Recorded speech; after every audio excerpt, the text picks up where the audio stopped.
And the line is this: life breaks everyone. And afterward, many are stronger at the broken places. The book is called Farewell to Arms. And it was about he was an ambulance driver for the Italian army, even though he was an American citizen during World War One.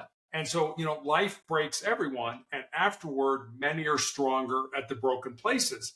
Just like if you were to break your arm, and a doctor would set it, put it in a cast, when it heals, you're stronger where that break was. That bone is stronger. Life is the same way. It's going to beat us to our knees. You experienced it with things you've had in your life. I've experienced it. And you're right. A lot of people just get that fear. It's like, I can't move on. It paralyzes them. But if you can move on, you move on, just not moving on. You move on as a stronger human being. Welcome to They're Not Like Us, the podcast where bold ideas and inspiring stories come to life. I'm your host, Aaron, here to challenge the norms and ignite your potential. If you're ready to level up, don't forget to subscribe and join the movement. Now, let's dive in. Welcome to the show.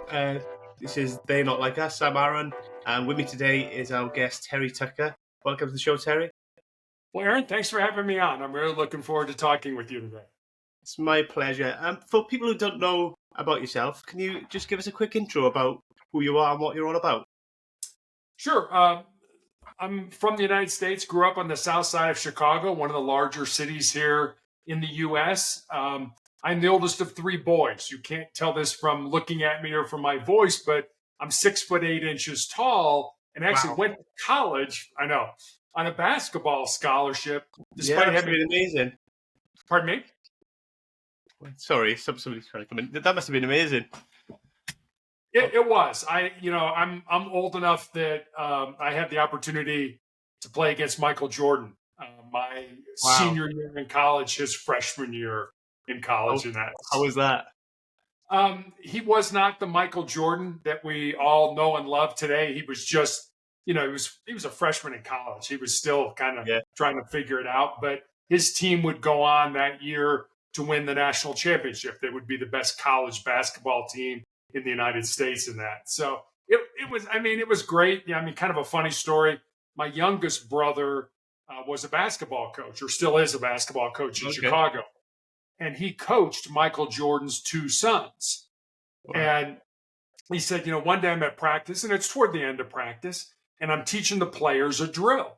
And I look up, and nobody's paying attention to me. So I look where the players are looking, which was at the door to the gym. And Jordan had come into the gym as a dad, to pick his kids up after practice and take them home.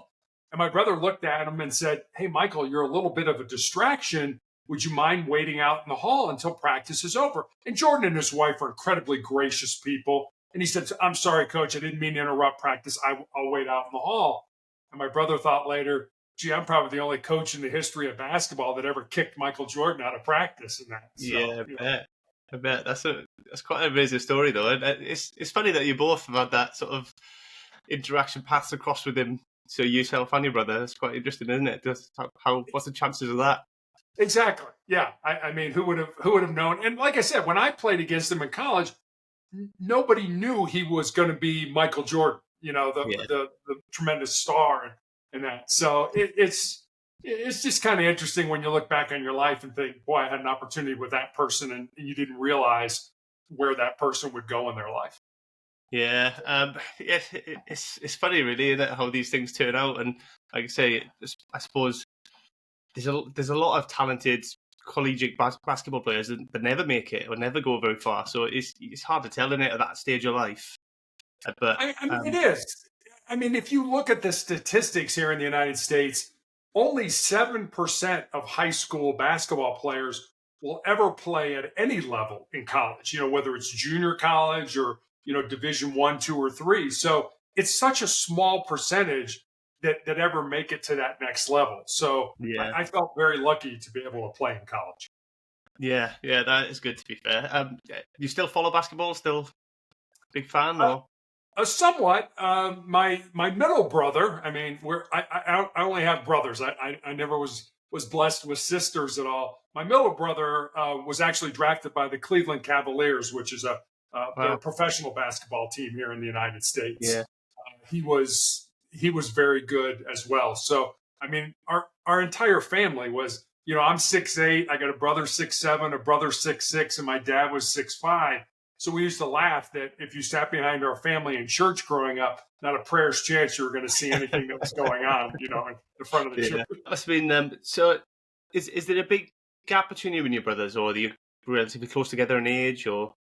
So my middle brother and I'm the oldest. My middle brother and I are 13 months apart, so we're very close in age. They call that here in the United States Irish twins. And then my youngest brother is 6 years younger than I am. Okay. So we're all relatively, we're old enough now that we don't talk about our age. So yeah.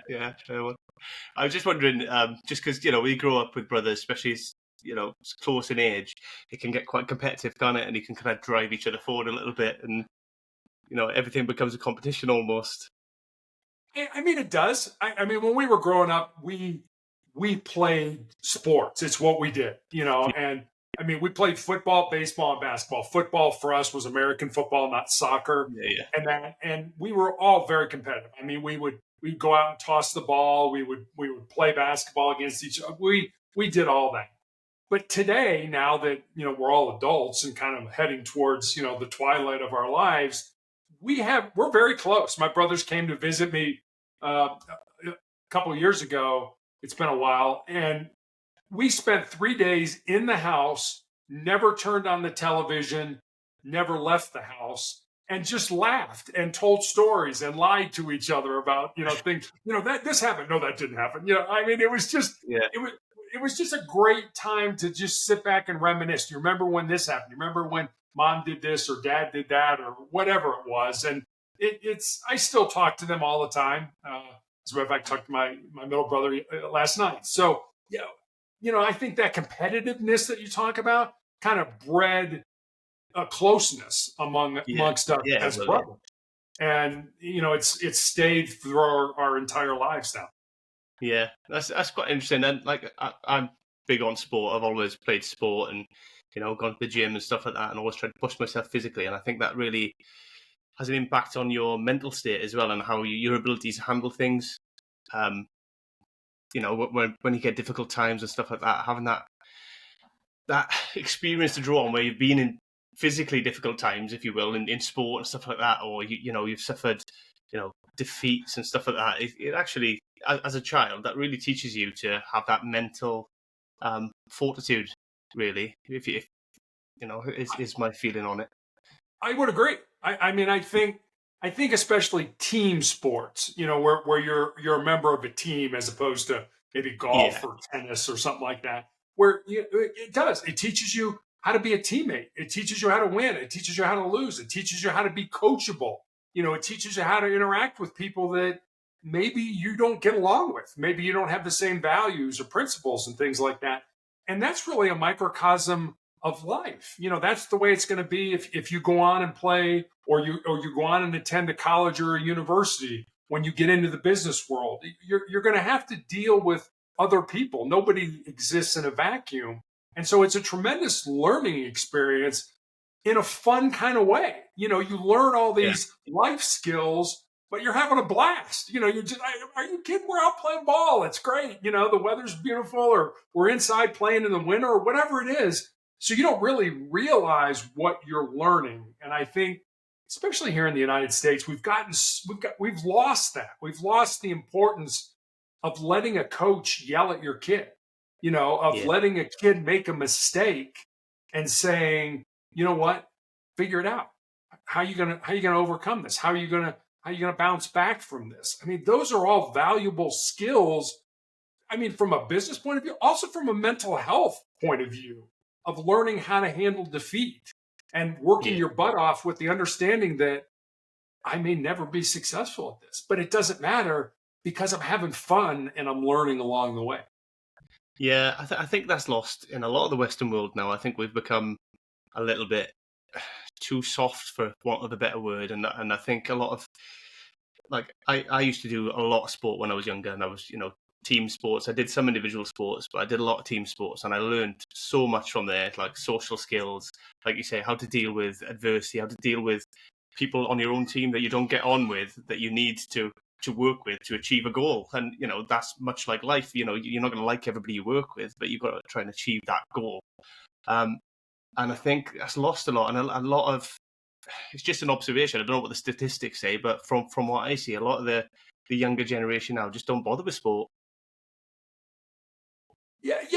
I mean, we are much more sedentary. We're much more, I'll sit in front of a screen and do that. And I mean, when I was growing up, there were no screens. There was no. I mean, there was a television, but there was no cell phones or iPads or anything like that. So you were outside. And again, I'm old enough to remember where mom would kick us loose, in the morning, and her only rule was if you go to somebody's house, call me and tell me where you are, but be home for dinner.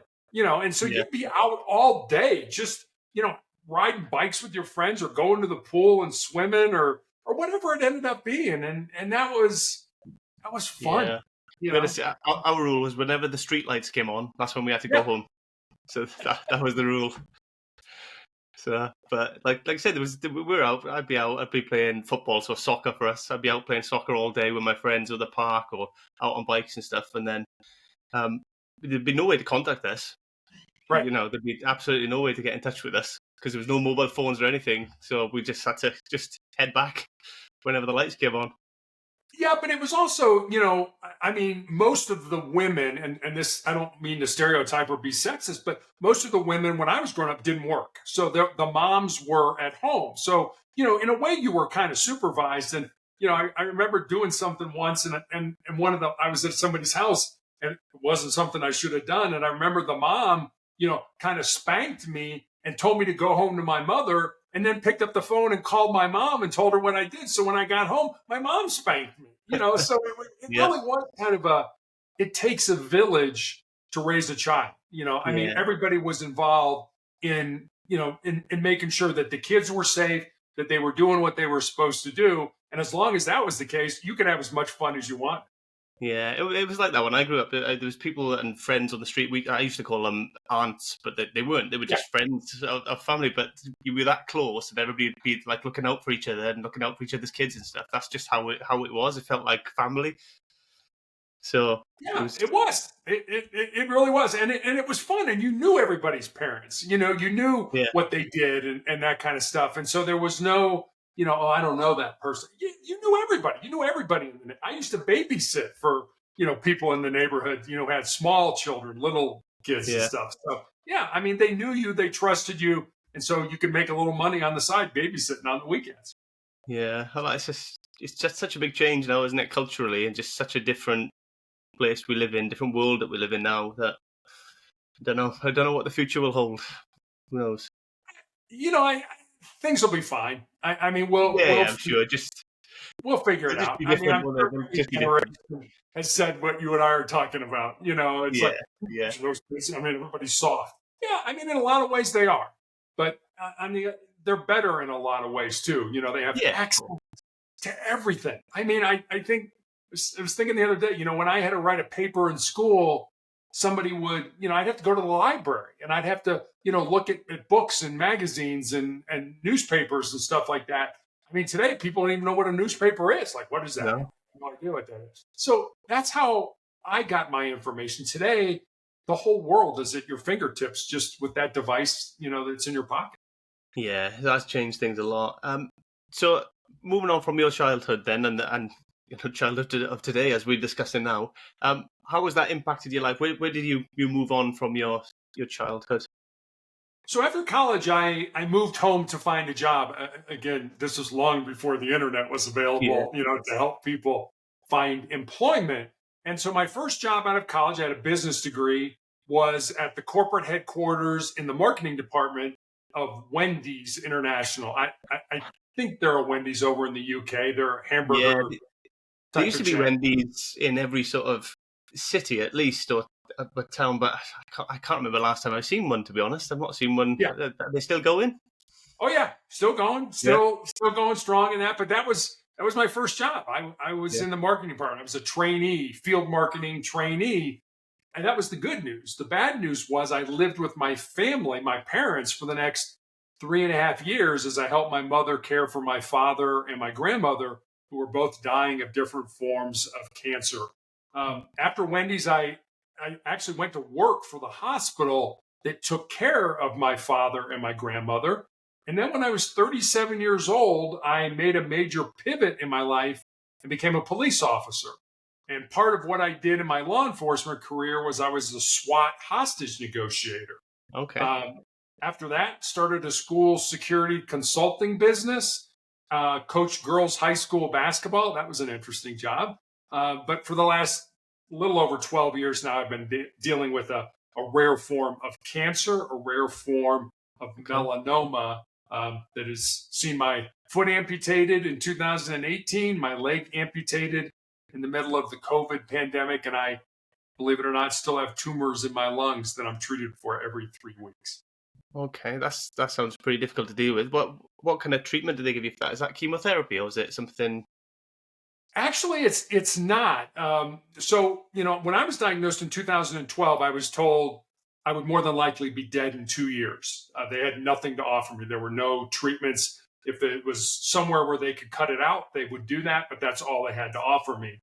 And I thought, well, you've given me a death sentence. I guess I can try to turn that into a life sentence. And I'm on a trial drug now, so it's not available to the general public. It's still under development. And what it does is, the way cancer proliferates in the body is it secretes an enzyme or a protein that hides it from your own immune system.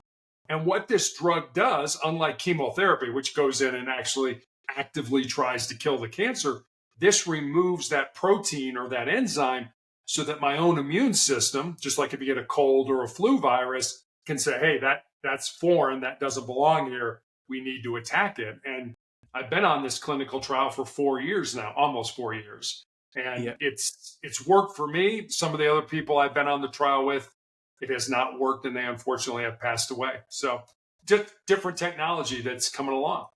Yeah, I mean, they are developing things all the time, aren't they? So hopefully, and fingers crossed for you that'll get rid of it, really. But is it something? I mean, is there something that is likely to be cured, or is it not at the minute? It's not. No, it'll more than likely kill me, but not today, probably. And that's kind of the way I look at it.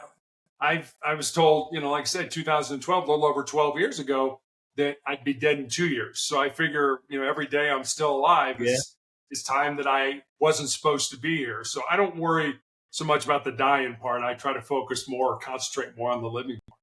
I love that attitude. Really love that attitude.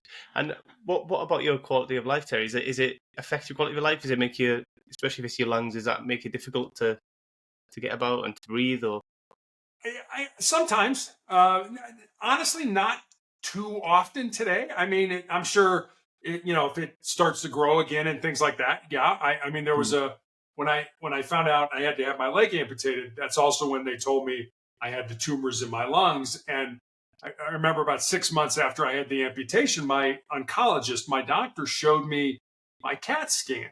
And Aaron, I don't know how to read a CAT scan. I don't have any medical background or anything like that, but you can kind of look at it and be like, oh, that doesn't look like it belongs there. I had these big tumors in my lungs. I had fluid all around the pleural spaces in my lungs. And I was coughing up this green, bloody phlegm. And I remember looking at my doctor and saying, how was I alive? And Aaron, I will never forget this. He put his head down, he shook his head no, and then he looked up at me and he said, I don't know, because you shouldn't have been.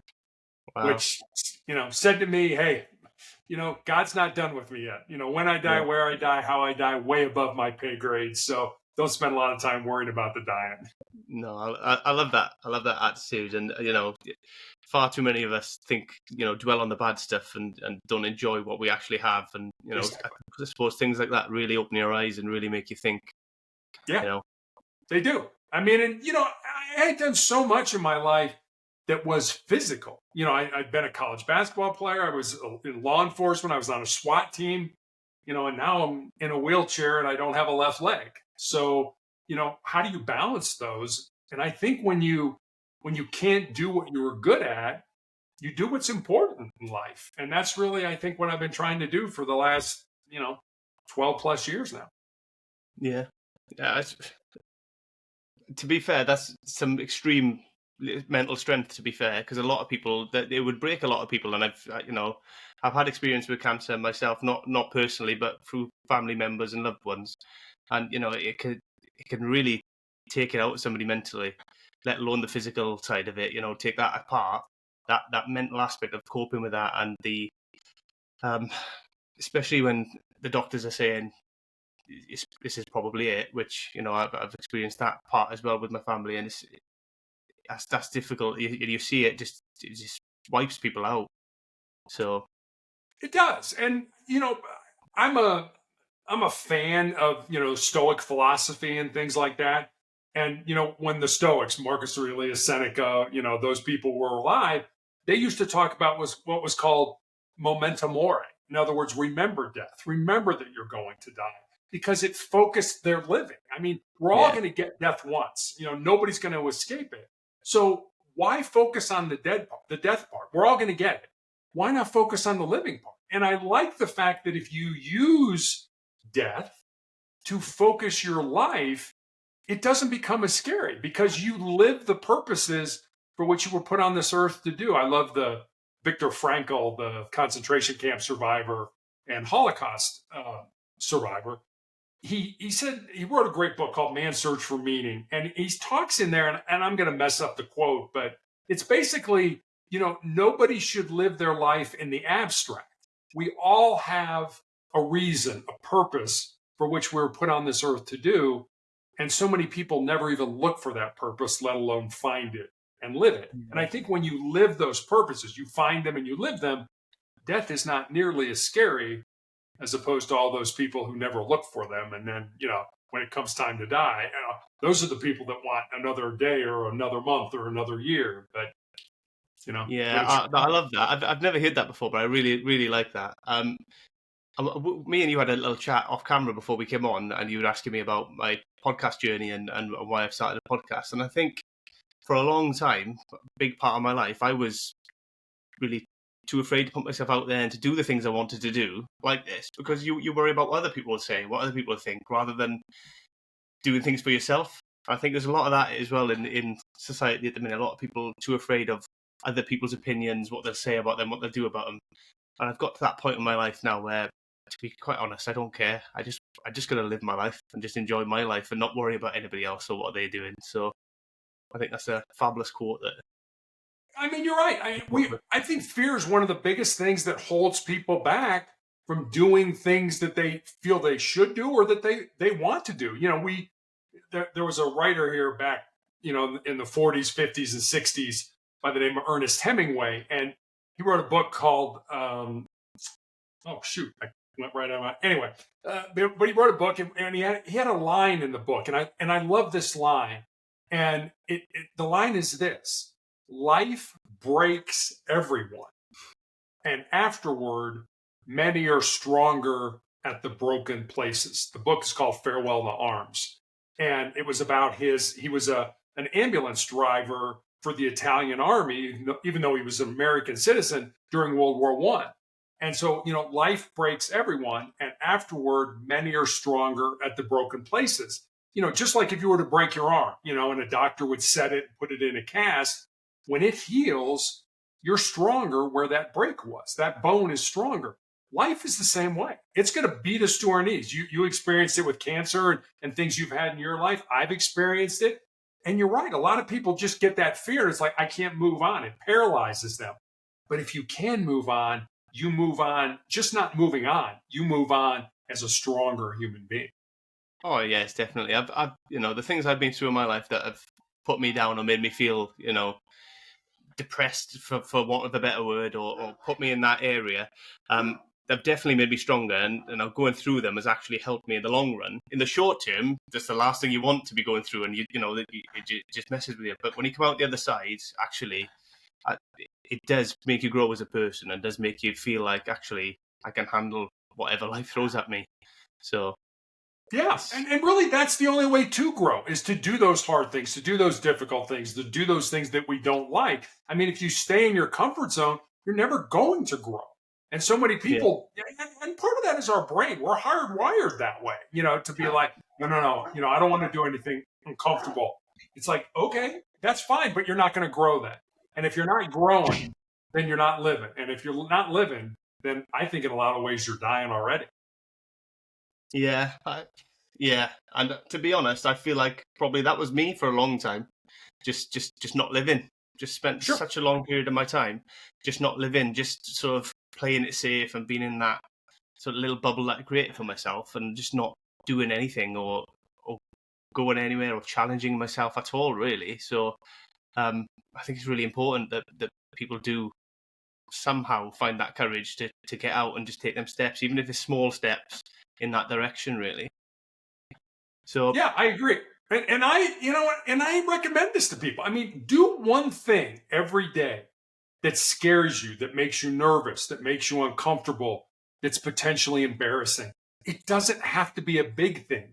But if you do those small things every day, when the big disasters in life hit us, and as you know, they hit all of us. We lose somebody who's close to us. We unexpectedly get let go from our job. We find out we have a chronic or a terminal illness, any of those kind of things, you'll be so much more resilient to handle those things when they present themselves. absolutely, absolutely, I couldn't agree more. And like I say, I mean, I've read your bio, and you've had such diverse life experience. You've gone through all these challenges. You're still going through challenges now, and the way you come across, at least to me, I know I don't know you very well, but your attitude towards life and your energy is amazing. It's truly inspiring, to be honest. Thank you. And I just want to, at this point, I just want to bring us to the attention that you've got a book, I believe, Sustainable Excellence. Can you tell me a little bit more about that and about sort of what you've poured into that out of all your experiences and the stuff that you've gone through and the the very interesting life that you've had, really? Sure. So I never in my life expected to write a book, never really wanted to write a book. There's kind of an old joke that says, when we talk to God, it's called prayer. When God talks to us, it's called schizophrenia. So God has never spoken to me and said, hey, Terry, write a book. But I really believe what God did was put people in my path that started to make the same suggestion over and over again. You should write a book. You should write a book. You should write a book. And I think when that happens, because that's happened to me a couple of times in my life, that I'm smart enough to sort of, pay attention to that. And so Sustainable Excellence was really a book that was born out of two conversations that I had. I mentioned I had coached girls' high school basketball, and one of my former players had moved to the area in the United States where my wife and I live with her fiance. And the four of us had dinner one night. And I remember saying to her after dinner that I was excited that she was living close and I could watch her find and live her purpose. And Erin, she got real quiet for a while. And then she looked at me and she said, well, Coach, what do you think my purpose is?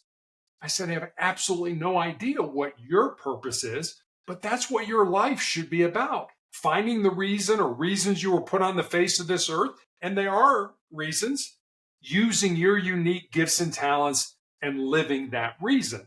So that was one conversation.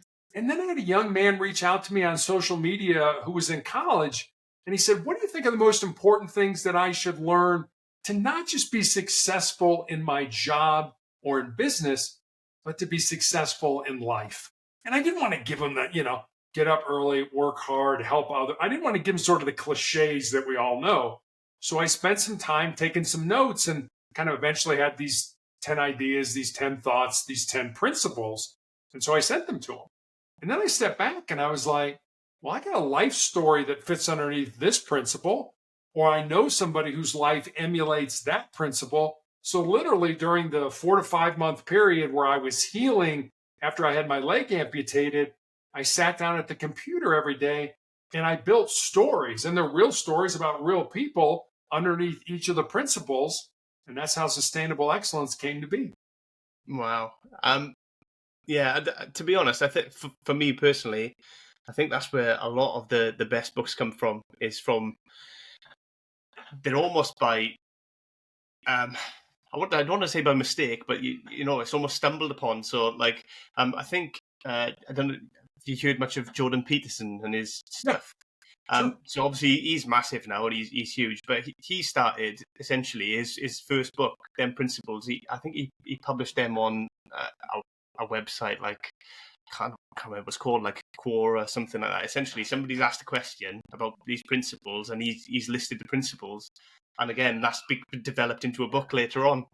And he's put obviously life experience and some knowledge, some sort of knowledge from his lectures and stuff like that behind it, and that's how it's developed, and it's become a bestseller. So I think those types of books tend to be the best ones. Really, they're genuine, they're heartfelt, and there's a story that people can really relate to behind them a lot of the time. Yeah, and I think that's when you write your first book, you're so dumb you don't even know what you don't know, and really that's kind of the way I felt. I'm writing a second book now, and this second book is much harder than the first one, and I think it's because you gain knowledge. It's like you and I were talking about before. When you start your podcast, you don't know things, but as you develop, as you do more episodes, you learn things. You mentioned you want to have one thing every show that you get better at and things like that. That same thing is true as an author. You realize as an author that it's incumbent upon you to get the person to turn the page. 80% of books that are started are never finished.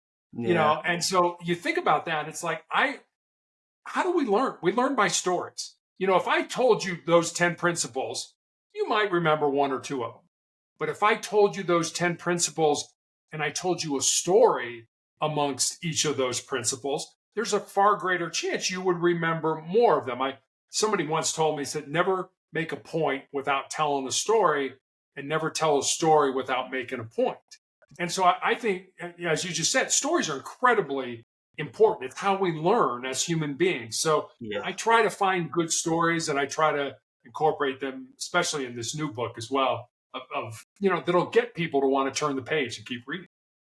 Yeah, absolutely. And like I say, storytelling is such a big part of human culture and human nature, how we buy into things, how we learn things. And I suppose from a marketing background, you probably had a little bit of experience of that in a different way potentially as well, because I know storytelling is quite big in marketing as well, to get people to, buy into what's happening and feel a part of it, especially modern day marketing. A lot of people are into, the story behind the brand and everything else, aren't they? They are. I mean, and that's, for the same reason you and I were talking before, why did you do a podcast? Because I'm curious, because I want to know. I just don't want to see what's on the surface. I want to go deeper and find out, and I think that's the important thing in life. Having deep relationships, deep conversations with human beings. There's a professor here at the University of Chicago, a psychology professor, who does this experiment with his students, but he does it himself. He will go out and get on a bus, and he will try in 3 questions to get deep with the person. Like the first question, hey, how you doing? I'm good. Hey, what do you do for a living? Oh, I'm a doctor. And the third question is, did you always want to be a doctor? And, sometimes it's, no, I never wanted to be a doctor. I wanted to be. So now you're starting to get to who the person really is. Not the surface. What do you do? I'm a doctor. Okay, big deal. There's hundreds of thousands of doctors out there. But no, why did you become a doctor? Was it always your passion? Were your parents pushing you into it? Oh, no, I wanted to be a vet instead of a doctor, but whatever. So having those deep conversations, people don't really, we have anymore. We're all surface level with each other. I love those deep conversations. Yeah, me too. Yeah, you are right. I think life has become very superficial. Even you look at social media, everything's just very surface, superficial, short little clips of this, clips of that, and just nothing really gets into anything anymore. I mean, I think it's probably partly why I'm drawn to podcasts, because there's just that freedom to have longer conversations, to dig into things a bit more, and to that's why I like listening to them myself, is because you get into more things, and it's not just these little snippets or sound bites, and just like what do they call it? I can't remember what they call it, but it's essentially just fishing for attention for people to like click on it or look at it or whatever. That frustrates me a bit now, because I'm just getting bored of that, to be honest. Well, and I think that's, it goes back, we were talking about Wendy's, Wendy's, McDonald's, Burger King, all these quick service. We're a quick service society.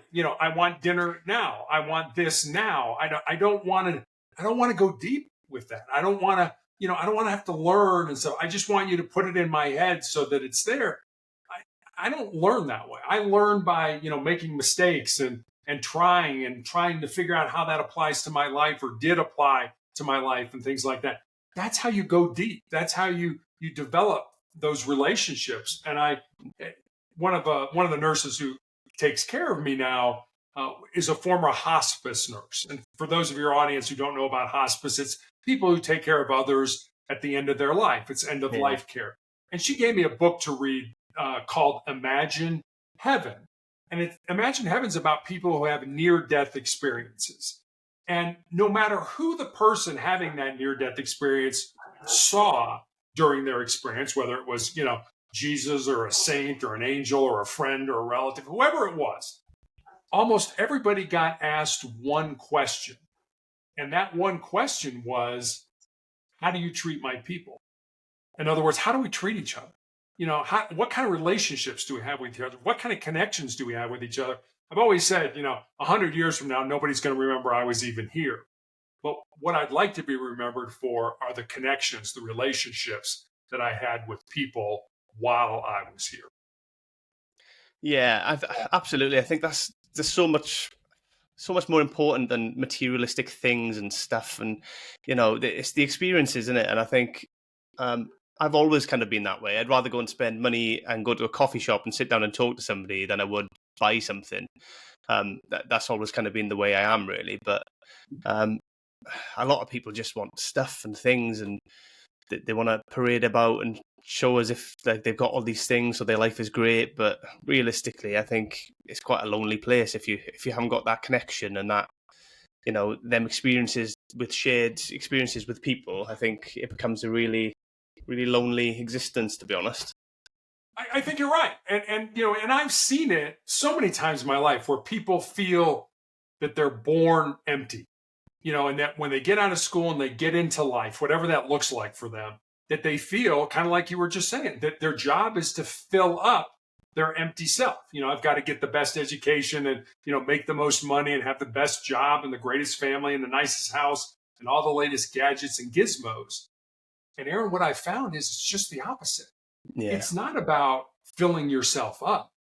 We're not born empty. We're born full with everything we need to be successful, however you determine that word in your life, already inside us. We just need to find it, pull it out, and use it for our benefit. So our job in life should not be, as you just very eloquently said, to fill ourselves up. Our job in life should be to empty ourselves out with our unique gifts and talents, certainly for the betterment of ourselves, but also for the betterment of our family, of our friends, of our communities, and of our countries. And I think when you go from it's not what I can get, it's what I can give, it's amazing how the perspective on life changes. Sorry, I lost you a little bit there on the signal. Sorry. It's okay. Can you just repeat the last bit? Sorry, I missed that, Terry. Sure. You want me to start with people being born full, empty? I caught that, but sure, you can if you want. Yeah, just because I missed that, that's all. Sorry. So again, and I've seen this in my life, and I'm sure you probably have too, that people feel that they're born empty.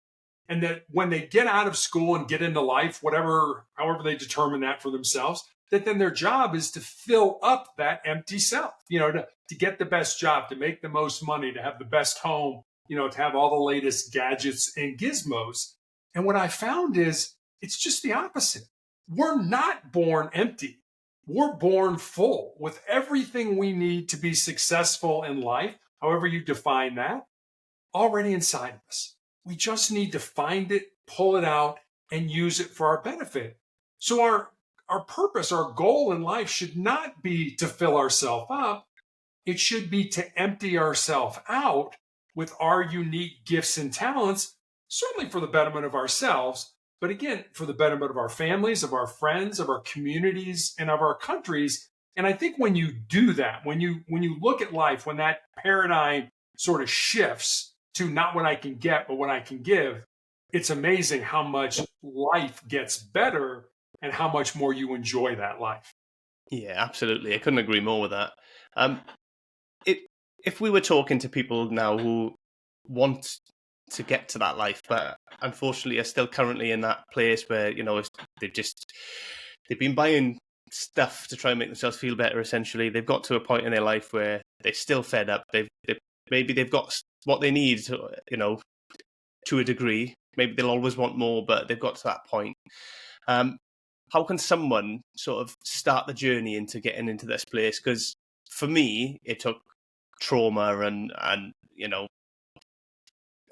falling down essentially to give me that kick to bring me out the other side and bring me into this path. Really, how would somebody get to that path without without that kind of trigger essentially? Yeah, that's a great question, and I think certainly for me, and it sounds like for you as well, there were those triggers in life that sort of refocused us on what is really important in your life. And I mentioned I'm still in treatment for these tumors I have in my lungs, and you know, people have said you come across very positive. And I do. I feel very fortunate to be where I am, but there are also days that I cry. I get down. I feel sorry for myself. I don't want to be doing this. And when I find that I'm doing that, I'm looking internally. I'm looking inside of me, which is kind of what those people who are trying to fill themselves are doing. I'm looking inside. It's what I can get. And what I find a real easy way to turn that around is to just flip that and find somebody to go help. And I don't mean by, I'm not going to help you in any way other than saying, hey, how's it going? Or, you want to have a cup of coffee? Or do you want to talk? All the things we've been talking about before. And now all of a sudden, even though I'm feeling down, depressed, sorry for myself, all of a sudden now my focus is shifted to another human being and helping that person maybe have a better day. So my focus now is not on me anymore, it's on another person. And that for me just lifts me up, makes me feel better. So I guess I would suggest, that whole woe is me, life isn't where I want to be right now. I would tell you to go find somebody to help. Go make a positive difference in somebody else's life. And I guess let me end with this. I think especially in our lives, we set these arbitrary goals. So, okay, by the time I'm 25, I want to be making $100,000 a year. And by the time I'm 32, I want to be married and I want to have a family and stuff like that. And they're just arbitrary goals. They're just arbitrary dates. And when we get to those dates and we're not where we want to be, we somehow feel like, we're a loser or we're kind of behind the eight ball and things like that. And I think if you look at your life differently, instead of looking at your life by, by these arbitrary dates, look at your life in terms of decades. So in your 20s, I would say do everything that interests you. Whether you know it or not, that looks interesting. I'm going to try that. Make mistakes, make blunders, do all kinds of goofy stuff, not for the sake of making mistakes, but for the sake of learning. And then in your 30s, look at life more as what are the two or three things that I'm really interested in, that I'm really focused on or passionate about. And then in your 40s, when you're more established, when you've got more experience, when your prefrontal cortex is, finally wired itself together and stuff like that, find that one thing and dig into it. And then in your 50s and your 60s, you can reap all the benefits from your 20s, 30s, and 40s. And I think if you look at your life in terms of decades and don't put those, okay, by this date, I've got to have that, it gives you more time to not only make mistakes, but to get to where you would like to be in your life. Yeah, I think that's great advice, actually. And I think a lot of people, the way you say, look at it in decades and stuff, a lot of people, I've been guilty of this myself in the past, look too short term. They want everything now, want everything, in the short time space. And when they don't get it, they get really disappointed. And then that kind of ends their dream or their journey, if you will, rather than, doing it through the enjoyment of what you enjoy to do and just sticking with it over a period of time, really. And I think a part of it is as well, if you do enjoy it, you will stick it. If you don't enjoy it and you're just doing it for that gratification that you're trying to get, that short-term gratification, then 9 times out of 10 that won't pay off. No, it doesn't. But like, but again, you don't know if you like it unless you try. And I'm a big proponent of trying things. Like I'll give you an example. When I was in college, there used to be a chamber music concert at the school where I went, and I'm like, well, I like symphony music. I like going to the symphony. I'll try this chamber music. Well, I went to it. I'm like, yeah, I really don't like this. But I would have never known that unless I would have tried and experienced it and things like that. And that's why I say when you're young, get out there, try things. You may not like them, and that's okay, but at least you learned about it. You learned about yourself, probably more than learned about that thing. I don't like this, but I do like this. I still love going to the symphony. I'm just not a big chamber music person. But nothing wrong with that. Chamber music, they're very talented musicians. I just don't particularly like that kind of music, and that's okay. So, do things in life, experience life. Life is there to experience, not to just kind of sit back and say, well, I don't know. Well, why don't you know? Go try it. And, if you make a mistake along the way, that's okay. You're young. You can afford to make those mistakes when you're young. Yeah, that's great advice, to be fair. I think I'm still making mistakes now, to be honest. But it's we all should, yeah. yeah. I'm still trying to find. When I grow up, I'll know what I want to be. Finally, we'll see. But yeah. So there's a lot of people in the world, and a lot of listeners potentially who will be going through their own sort of health-related battles and stuff as well. What would you want them to take away from your experience and from your lessons that you're sharing with us today? I guess there's so much I can tell, but I think I can tell you this story, and it'll probably illustrate what I think is really important. Back in the 1950s at Johns Hopkins University here in the United States, and this is a true story, there was a professor there who was doing an experiment with rats. And it was a very simple experiment. He was putting rats in a tank of water that was over their head, and he wanted to see how long the average rat could tread water. And initially, the average rat treaded water for about 15 minutes. And just as those rats were getting ready to sink and to drown, he reached in, grabbed them, pulled them out, dried them off, and let them rest for a while. And then he took the exact same rats and put them back in that exact same tank of water. And the second time around, on average, those rats treaded water for 60 hours. Now think about that. The first time, 15 minutes. Yeah, it's not like you're going to flunk a test or your business is going to go under. You're going to die. Your life is going to be over. And the second time around, 60 hours, which taught me two things. Number one, the importance of hope in our lives. If we know we're doing the right thing, maybe not today, maybe not this month, maybe not even this year, but at some point in time, there's a good chance, nothing's 100%, there's a good chance that we're going to get to where we want to be. And the second thing it taught me was just how much more our physical bodies can handle than we ever thought they could.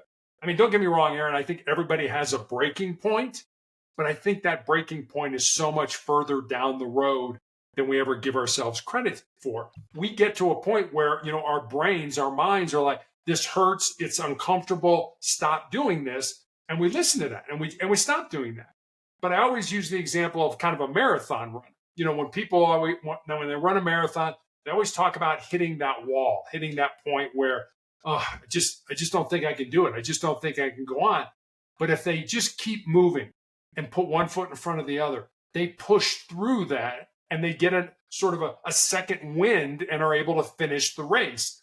Life is like that. Life is going to tell you to stop because it hurts, it's uncomfortable. But as we talked about earlier, how do you grow? How do you develop? How do you get better? You do uncomfortable things. You do things that, you get outside that comfort zone. So understand when you get cancer or heart disease or diabetes or whatever it ends up being, yeah, your body's an amazing machine and you need to take care of it, but it also can handle a whole lot more than you think it can. Yeah, absolutely. I think half the battle is that mental battle, and I think that's why the placebo effect is a thing, because people, if you believe in something, it actually gives you that much more sticking power, really, and much more resilience in these things. It really does. And I'm reading a book right now called The Expectation Effect. And it's about our brains. And, the interesting thing is that science is coming to the point now where they're talking about our brains being predictive organs. In other words, if you and I, somebody's robbing a bank and you and I look at the same thing, I might say he had a green shirt on, and you might say, no, he had a red shirt on. Well, we both saw the same thing. But what our brains do is they predict what they think happened, and that's what they show us. So that whole issue of, well, no, he had a red shirt on, and absolutely he had a red shirt on. And you and I would see that, and we'd both say he had a red shirt on. That's not how the brain works. It predicts. It's becoming a predictive organ based on our experiences. So the more experiences you have in life, the more the brain can, kind of like, go through a card catalog, and it's like, okay, something's going on here. I think it's this. I'm going to predict that for you. And that's what you're going to see.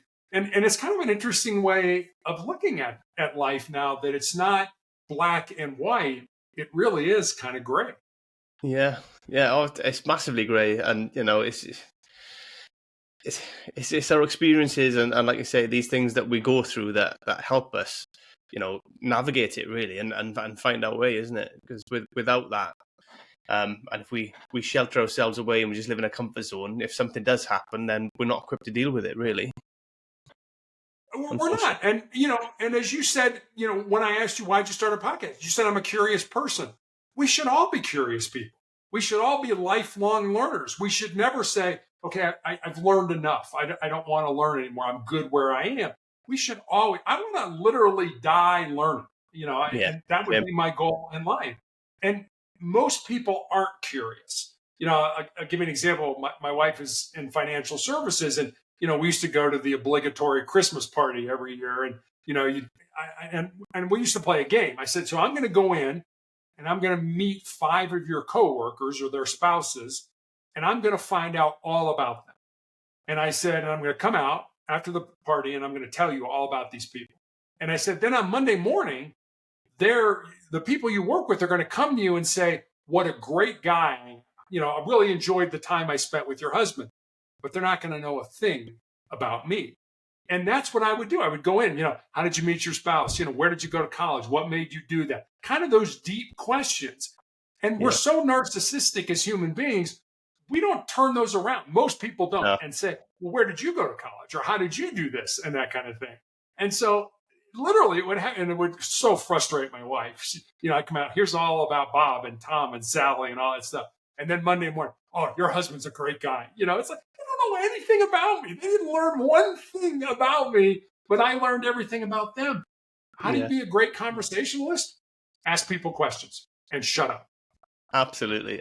Because people love to talk about themselves, don't they? Ultimately, and I suppose it's just the way that it feels when somebody's interested in you, when somebody's genuinely interested in you. That feeling that you get, I think it just makes you feel that connection with that person, really, that they have that deep interest in who you are, and especially if you're then sharing the information that you don't share with everybody, then you've already built that connection, that deeper connection than you would with anybody else. Yeah, exactly. Out of interest, is any of that stuff that you learned as a negotiator, or is that just you being you, or a little bit of both? Be honest. Yeah, I mean, I learned a lot about how we communicate with each other, and not when I say we police officers, just we human beings, how we communicate with each other. I remember when I first started, they gave us a formula of how human beings communicate with each other. And the formula was 7-38-55. So 7% of how we communicate a message to another person are the words that we use. And think how many times in your life you've been like, oh, I wish I hadn't have said that, or I wish I would have said it, in a different way or something like that. That's only 7% of how the message is communicated.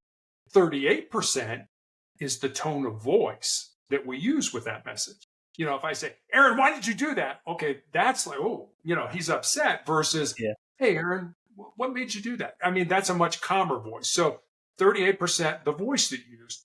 And then 55%, so more than half of how we communicate a message is our body language and our facial expressions. So, if you and I are talking and I'm, on here, doing this, what's that saying to you? It's like, Yeah. Terry doesn't care. He's not paying any attention to me. And the interesting thing about being a negotiator is, if somebody was barricaded, in a room with a gun, I was not in that room with them. I would very many times be down the street talking on the phone. So I didn't have the luxury of that 55%. I didn't have the luxury of saying something like, hey, Aaron, XYZ, and see you kind of roll your eyes like, oh, what an idiot. I can't believe he said that to me. Yeah. So we need to get good at figuring things out, certainly based on what people were saying, but also what they weren't saying and how they were saying. Yeah, because now that you say that, it must be really difficult because I think I take a lot, probably the majority of my cues from people when I'm engaging with them from their body language, to be honest, and how they look and how they respond in that sense. I'm quite attuned to that, so I do pick up on that quite a lot. So trying to convince people in high stress situations, without that benefit must be. I don't think I'd be able to do it, to be honest. That's extremely difficult. I mean, part of it is, think about what we're trying to do. We're trying to get somebody to change behavior who's probably having the worst day of their life. I mean, if you're talking to me and your house is surrounded by the police, you're not having a good day. No. And so we would use what we call tactical empathy. And I think for any of us, kind of not in law enforcement and that, just get rid of the word tactical and talk about empathy. So it would be, well, Aaron, help me to understand what's going on, why we're here. A lot of times we would show up on scene having no idea what was going on, why the person did what they did. So the first thing is, help me to understand. Again, the key word is there, understand. Not necessarily agree. I mean, if you had just murdered 3 people, I wasn't going to agree that that was the right thing to do, but I wanted to understand it because understanding builds trust, and trust gets to a point where I can try to change behavior. Yeah, that's quite interesting. To be fair, the way that I think, because I've done quite a bit of coaching. You've done coaching yourself, and I think sometimes when we communicate with people, it's difficult because obviously the information that we have in our heads and we know, but we don't know what the other people know essentially, or like who we're trying to communicate with knows, or probably not verbalizing this very well. But I just mean, sometimes we expect people to know certain things and they don't know them things. If you understand.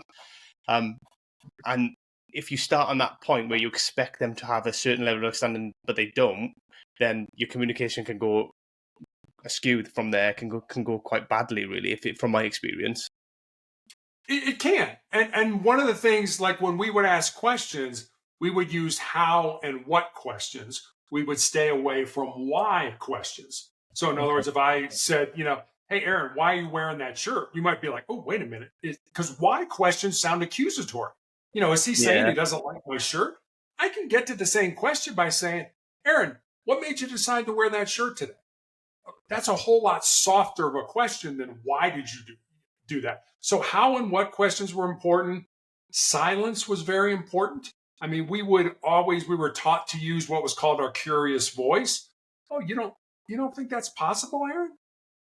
And then go silent for at least 5 seconds, not say anything, because we don't like silence in our communication. We want to fill that space. And so what we would do by going silent, it would cause the person to talk. And that's what we're trying to do. We're trying to get them to burn off a lot of that emotional energy because they're using their emotional brain right now. They're all over the place. And by asking those questions, we try to get them sort of to equilibrium and then eventually get to a point where they're using their rational brain. And when we're talking with their rational brain, that's when we talk about solutions. I mean, that's why negotiations could take hours because they're still emotional. They're still fired up. When they're fired up like that, we're not going to give them solutions to come out or put the gun down or let the hostage go. It's only when they're using their rational brain are those things going to have any impact at all. So, like I said, that could be hours into that negotiation, and you've got to let that emotional energy burn off. Yeah, that makes sense, to be fair. What is the longest negotiation that you had yourself? So we were, I mean, some of these we weren't negotiating with anybody, but we thought we were. And what Okay. I mean by that, I'll give you an example. There was a company that made these big iron or big wire spools, and they were huge. I mean, they were big enough that you could put a person, kind of in the middle of them. And somebody broke into their business, and we were literally communicating or trying to get the people to communicate with us. This was going on for hours. And eventually we got to the point where we're going to have to send the tactical team in because they're not saying a word to us. Well, there ended up not being anybody in the business. But imagine like a football field full of these big wire spools. Yeah. And we had to stay there while the tactical team searched the middle of every one of those. So it was probably 10 hours that we were on scene. And, really, I mean, with another person, I think the most I negotiated was probably about 5 or 6 hours. I bet that takes its toll on you, though, doing that length of time. And it's because it's a high stress situation, isn't it? It is, and you're right. And the problem with it is, and the reason it was so emotionally draining, is you kind of had to get down in the weeds with these people. And what I mean by that is, if you were yelling and screaming about, say, your mother, and I said, well, gee, Aaron, you seem like you're a little upset with your mother. I totally missed that. Totally missed that with you. It's like, no, I'm not a little upset. I'm pissed as hell at my mother. So you had to kind of go where they are. You had to go emotionally where they were. And that's why it got exhausting. And that's why it was so important to label the emotion. What were they saying? If they're really pissed off, don't just say, oh, you seem like you're a little upset. No, you don't understand. And if you don't understand, then you're not developing that trust, that relationship. And the other thing is, and this is kind of interesting, people used to say to us all the time, hey, look, I'll come out, but you have to promise me I'm not going to go to jail. And we would have to say to them, I'm sorry, when you do come out, you are going to go to jail. And then we would try to deflect the conversation to something more palatable.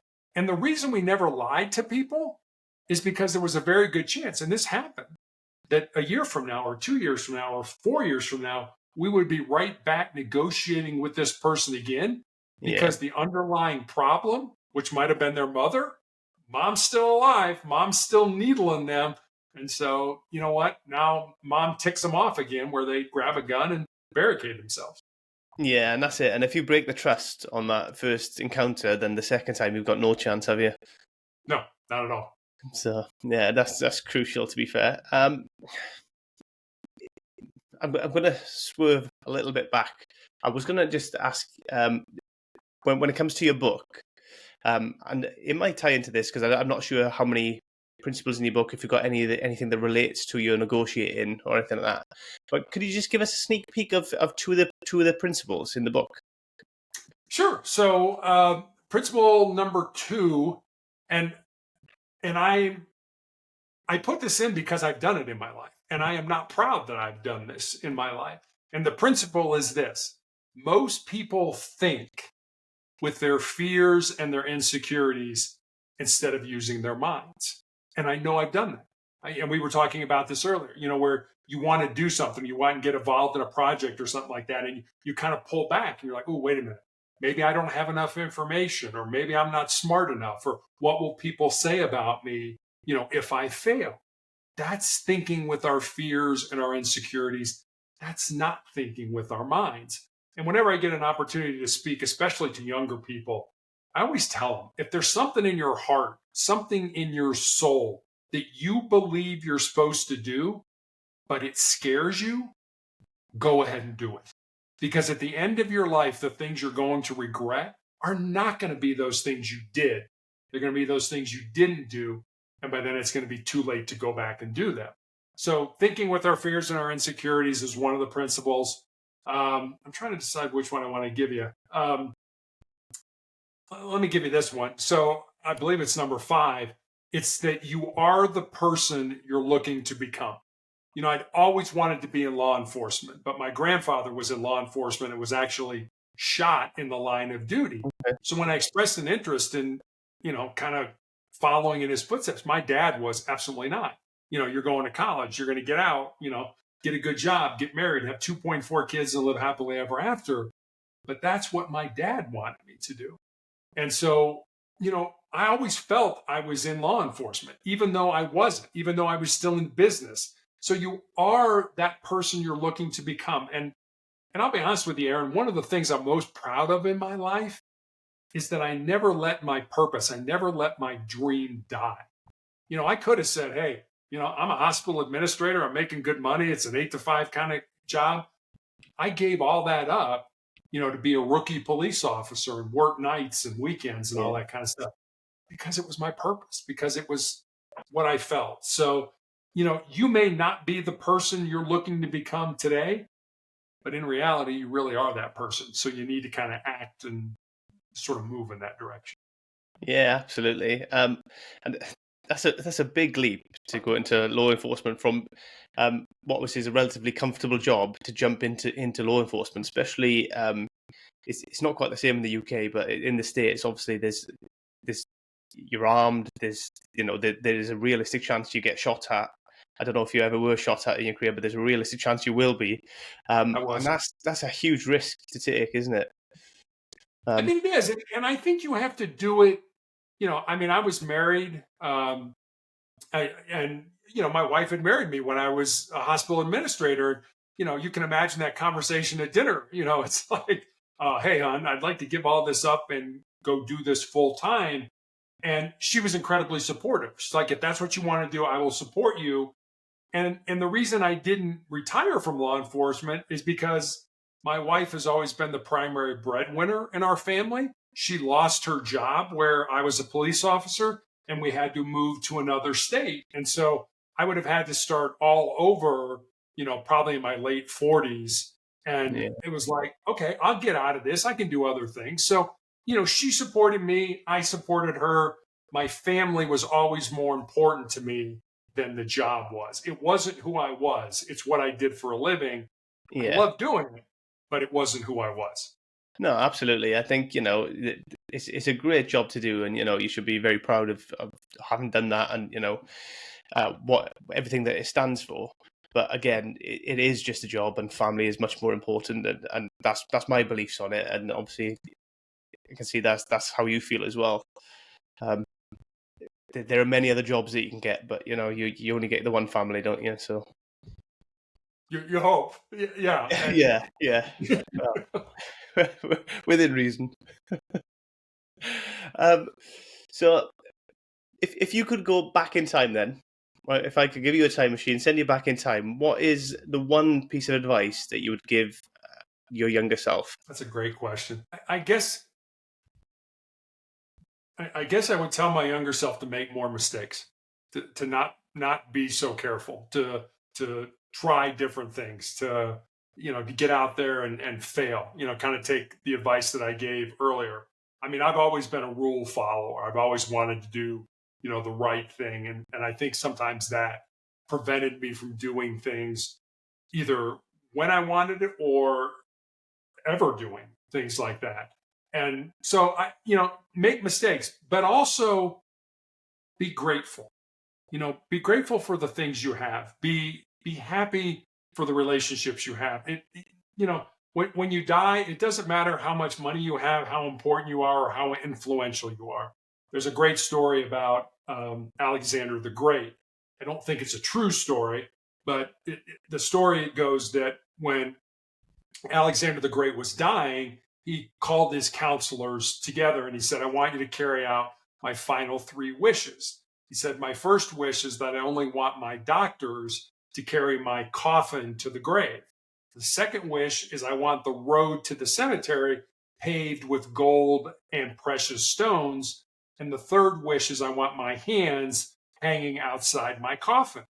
And one of his counselors steps forward and says, you're Alexander the Great. You're the most powerful man in the world. These seem like kind of arbitrary wishes. Don't you want something more important? Why did you choose these wishes? And he said, well, I'll tell you. He said, number one, I want people to understand that no doctor cures anybody. They only help the body to cure itself. So I want people to understand that they need to be cognizant of the decisions that they make on abusing their body, because they only get one life and they only get one body. That's why I want my doctors to carry my casket or my coffin to the grave. Secondly, I've spent my entire life conquering, accumulating wealth, being important. He said, I've got all this gold, all this silver, all these precious stones. None of them are coming with me to the next life. So I want people to realize what a folly it is to chase wealth and power and influence. And then finally, the last wish, he said, I came into this world empty handed and I leave it exactly the same way. That's why I want my hands hanging outside my coffin so people can see that. Nothing that you come into this world with leaves with you. You are in the same small grave that the pauper who has nothing has, who's buried right next to you. Absolutely. That's great advice, I think. It's quite similar to myself, really, because I think I held myself back worrying about too many things and rules and stuff, whereas I do wish when I was younger I just did more things, really, and just lived a little more and experienced more things. But we live and we learn. I suppose that comes with experience as well, a bit of hindsight as well. Exactly. We've discussed your book a bit, Terry, but we haven't actually told anybody where they can find it. So where can they find Sustainable Excellence? Yeah, anywhere you can get a book online, you can find Sustainable Excellence. You can get it on Amazon. You can get it on Apple iBooks. So anywhere you can get it online, you can get it. You can get No problem. I'll drop a link to it in the show notes so people can find it easily. And the other thing is, you obviously you said about your second book. Do you have a sort of estimation when that's going to be out, or? I don't. I thought it was going to be out by the end of the year. It may be out by the end of the year. I am in no rush. I want to, I want it to be great. I mentioned, Farewell to Arms, the Ernest Hemingway book, that I quoted from. And I remember reading a story that he rewrote the ending of that book 39 times before he felt comfortable enough with it. So I don't have a publisher breathing down my neck or anything like that to get it done. I hope it's out by the end of the year, but I would imagine at the worst, it'll be out by first quarter of next year. No problem. I'll keep an eye out for it anyway, and I'm definitely going to have a little read of Sustainable Excellence and see how I get on with that. Hopefully it'll help me, because obviously you've had an incredible journey, and I think to be honest, we've only really touched on it, on some of the things that you've been through in life and the experiences that you've had. So it's been a really wonderful having you on the show. Is there any sort of final messages or pieces of advice that you want to share with the audience today? Or yeah, let me just tell you one more story, if you don't mind. Absolutely. One of my nurses, again, all I got is sports and nurse stories. So sorry, So one of my nurses recently asked me, what it was like to have my foot amputated and then to have my leg amputated. And I told her it certainly hasn't been easy. When you're 6'8" and you're trying to learn to walk again, falling is not an option. You get hurt from this height, so that's something you want to do. But what I told her is that, cancer can take all my physical faculties, but cancer can't touch my mind, it can't touch my heart, and it can't touch my soul. And that's who I am. That's who you are, Aaron. That's who everybody who's listening to us is. And we spend a tremendous amount of time working on this body. We exercise, we eat right, we get enough rest, we reduce stress, we do all that stuff. And I'm certainly not telling you not to do that. I think you absolutely should. But what I am suggesting is maybe every day, spend a little more time working on who you really are, your heart, your mind, and your soul. We know this body at some point is going to die, it's going to decay, it's going to go away. But your heart, your mind, and your soul, I think those things are eternal. Those things live on. And I just don't think we spend nearly as much time working on those things as we probably should. Love that. I love that. And I would probably concur with that as well. I spend a lot of time at the gym and a lot of time on my physical self and neglect my mental self a lot. I try to be better, but I think from observation that seems to be the way with a lot of people. Their mental health and their emotional self is just pushed to the back, and they just get on with the other stuff. Exactly. So, but I'd love to have you on again, Terry, because I think there's so much more that we can dive into and delve into. But I'm conscious of taking up too much of your time in one go. So maybe we can discuss that at a later date. But really, really appreciate you coming on the show. I'm really intrigued by your story and by everything that you've shared. It's fantastic. So hopefully that's brought some value to the audience as well. Well, Aaron, thanks for having me on. I really enjoyed talking with you. Really appreciate it. Right. I'll just sign out there, and I will chat to you soon. Sounds good. Thanks again for being part of this journey. Stay tuned. We've got even more great conversations coming your way.